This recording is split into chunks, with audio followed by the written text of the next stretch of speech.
band, from something that happened that makes you feel better? It's a coincidence.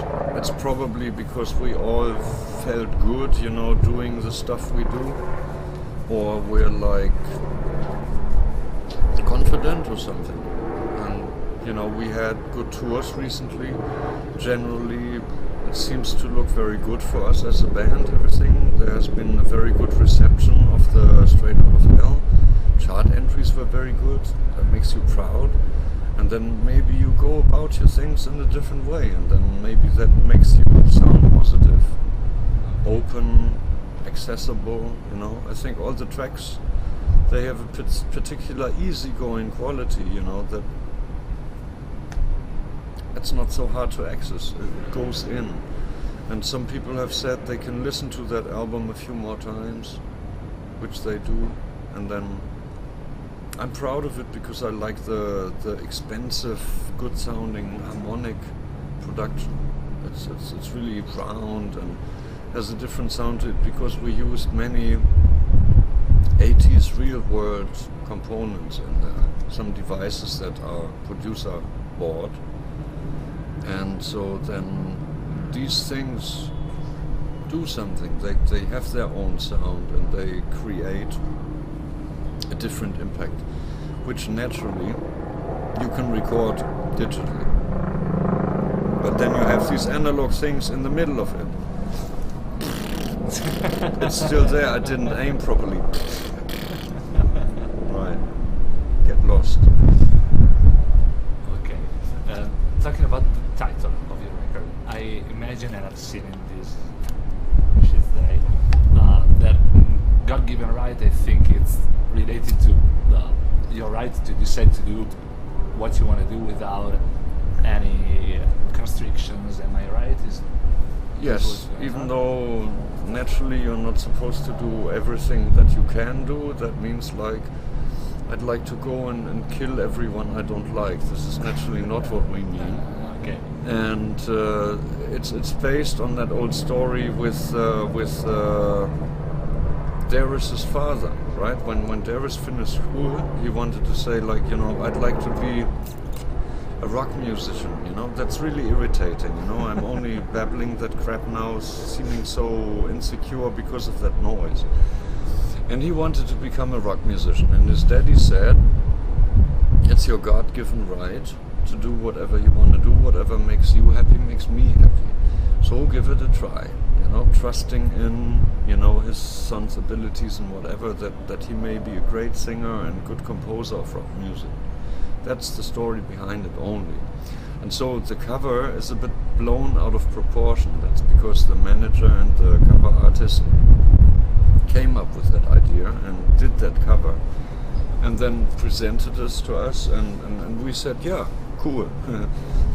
It's not exactly what the song is about, but looks good and whatever. And I've been thinking, okay, you have Planet of the Apes, you have Day After Tomorrow or whatever. So I thought it's a bit obvious, with the Statue of Liberty, but nevertheless, there's so many details with the robots and everything looking good. And I said, don't make a fuss, just say, okay, good cover.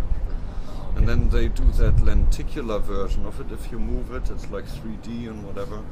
And they knew that before, so it's been created, towards that lenticular experience that you get there.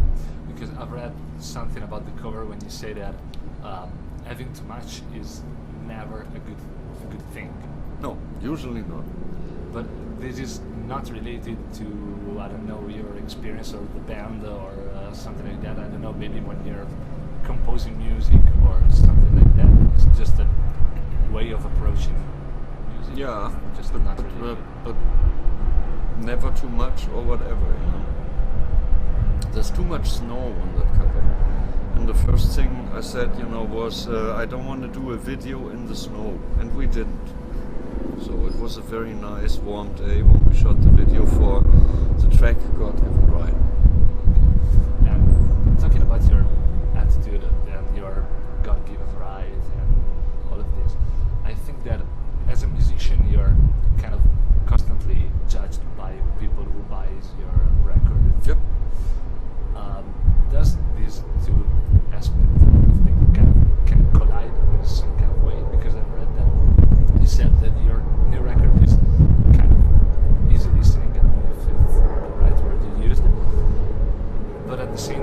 think that the old-fashioned fan could not accept this direction in the right way? I wouldn't think so, because it's a mix of both. And then,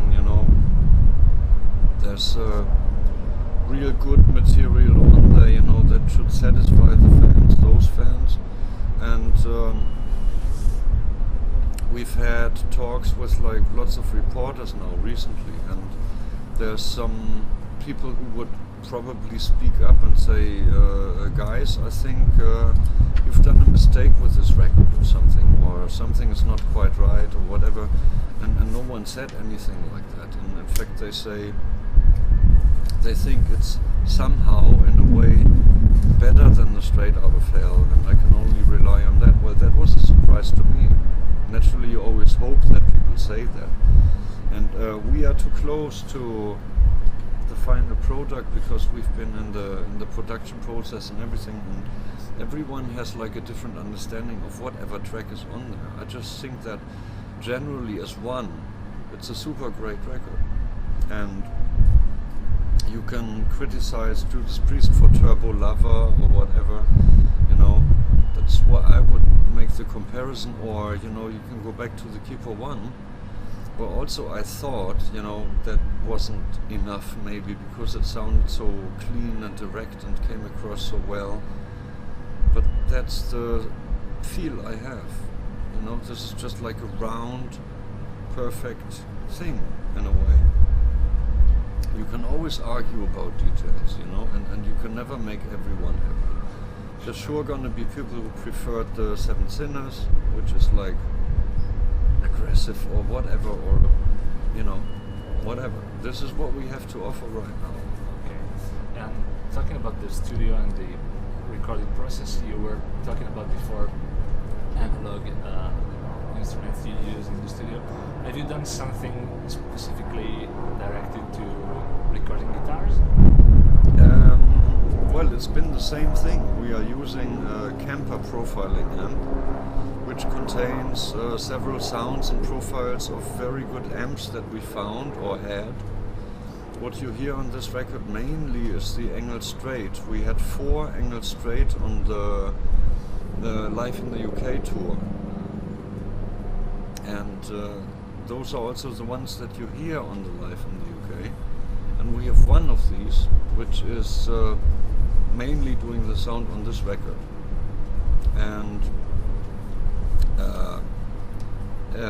variety of other amps that we found, like for instance also the Marshall from the Walls of Jericho is somewhere in there in the sound mix, and there's other amps that we have, like AC30 or whatever, the AC30 that was used on Time on the Better Than Raw for the solo stuff. And so you can easily select those amps on the Kemper amp. And have you ever thought about using Kemper live? Or I wouldn't know. What we are using right now is a Digitech preamp and a Marshall, and these things do their job quite good, and they're maybe a bit more reliable. Could be that the Kemper is too sensitive for a live situation as for now, I don't know, but I wouldn't like to try really. And it's also a bit complicated. I personally don't understand the Kemper because I haven't done anything with it yet. And it's just that it's there, and we're using it, and we've been doing that on the last production already. So it's not exactly that we are doing something different, but this time around we had even more amps from before that got used. And the Engel Straight, I think, wasn't profiled on the last album. We used mainly an Engel Savage.